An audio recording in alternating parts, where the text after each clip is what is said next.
प्रबोधिनी एकादशी। श्री कृष्ण भगवान ने कहा, हे अर्जुन, मैं तुम्हें मुक्ति देने वाले कार्तिक मास के शुक्ल पक्ष की प्रबोधिनी एकादशी के संबंध में नारद और ब्रह्मा जी के बीच में हुए वार्तालाप को सुनाता हूँ। एक बार नारद जी ने ब्रह्मा जी से पूछा, हे पिता, प्रबोधिनी एकादशी के व्रत का क्या फल होता है? आप कृपा करके मुझे यह सब विस्तार पूर्वक बताएं।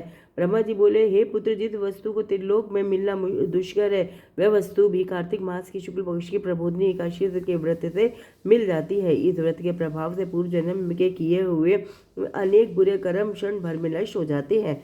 हे पुत्र, जो मनुष्य श्रद्धापूर्वक इसे थोड़ा भी पुण्य करते हैं, इस दिन थोड़ा भी पुण्य करते हैं, उनका वह पुण्य पर्वत के समान अटल हो जाता है।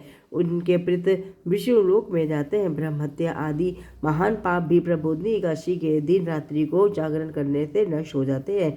हे नारद, मनुष्यों को भगवान की प्रसन्नता के लिए कार्तिक मास की इस एकादशी का व्रत अवश्य करना चाहिए। जो मनुष्य इस एकादशी व्रत को करता है, वह धनवान, योगी, तपस्वी और इंद्रियों को जीतने वाला होता है, क्योंकि एकादशी भगवान विष्णु को अत्यंत प्रिय है। इस एकादशी के दिन जो मनुष्य भगवान की प्राप्ति के लिए तप, होम, यज्ञों में जप, यज्ञ मेरा ही स्वरूप है आदि करते हैं, उन्हें अक्षय पुण्य मिलता है। इसलिए हे नारद, तुमको भी विधि पूर्वक विष्णु भगवान की पूजा करनी चाहिए। इस एकादशी के दिन मनुष्यों को ब्रह्म मुहूर्त में उठकर व्रत का संकल्प लेना चाहिए और पूजा करनी चाहिए। रात्रि को भगवान के समीप गीत, नृत्य, कथा, कीर्तन करते हुए रात्रि व्यतीत करनी चाहिए।